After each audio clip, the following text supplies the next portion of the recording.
আমি আজিজুল হাকিম আকাশ, ইতিহাস বিভাগের 2020-21 শিক্ষাবর্ষের একজন শিক্ষার্থী। আসন্ন যোগসিতে আমি ঐক্যবদ্ধ নির্ভীক অভিযান প্যানেল থেকে নির্বাহী সদস্য পদে নির্বাচন করছি। আমার ব্যালট নাম্বার 43। যেহেতু আমাদের আনুষ্ঠানিক প্রচারণা প্রায় শেষ বললেই চলে, আগামী আর কয়েকদিন বাকি আছে, আমরা হয়তো অনলাইনে প্রচারণা চালিয়ে যাব। ইতিমধ্যে আমি যতটুকু প্রচারণা চালিয়েছি, ক্যাম্পাসের বিভিন্ন ডিপার্টমেন্টে যাওয়ার চেষ্টা করেছি, শিক্ষার্থীদের কাছে গিয়ে তাদের সমস্যাগুলো জানতে চেষ্টা করেছি, সমস্যাগুলো পয়েন্ট আউট করে রেখেছি। আগামীতেও যতগুলো সমস্যা আসবে অবশ্যই আমি নোট করে রাখবো, এবং এই সমস্যাগুলো স্পেসিফিকভাবে কি কোথায় কাজ করলে সমাধান হবে সেগুলো নিয়ে আমার কাজ করার ইচ্ছা আছে।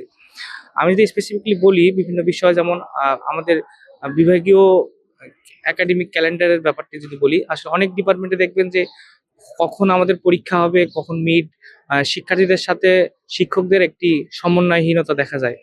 তো বিভাগীয় চেয়ারম্যানদের সাথে কথা বলে প্রশাসনিকভাবে যেন প্রত্যেকটা ডিপার্টমেন্টে একাডেমিক ক্যালেন্ডার সুনির্দিষ্টভাবে থাকে, সে বিষয়ে নিয়ে আমি কাজ করব। এরপরে আমাদের ক্যাম্পাসে দেখবেন কমন কোনো জায়গা নেই যেখানে শিক্ষার্থীরা বসে একটু আড্ডা দিবে বা গল্পগুজব করবে। এরকম একটি কমন জোন তৈরি করতে চাই যেখানে শিক্ষার্থীরা তাদের বিভিন্ন আলাপচারিতা করবে, রাজনৈতিক মতাদর্শ শেয়ার করবে। এই ধরনের একটা কমন জায়গা আমি অবশ্যই নতুন করে ক্রিয়েট করার চেষ্টা করব। এরপর আপনি দেখবেন যে আমাদের ক্যাম্পাসের চার্জিং স্টেশন সেরকম নেই। আমাদের ফোনের চার্জ বা ডিভাইস চার্জ দেওয়ার ক্ষেত্রে ক্লাসরুমে যেতে হচ্ছে, বা আমাদের প্রয়োজনীয় অনেক সামগ্রী আমরা হাতের নাগালে পাই না।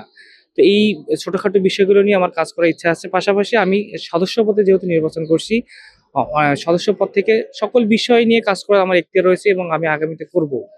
ইভেন আমার ফার্স্ট প্রায়োরিটি তো এর আগেও বলেছিলাম আমি, যে দ্বিতীয় ক্যাম্পাসকে কিভাবে দ্রুত সম্পূর্ণ করা যায়।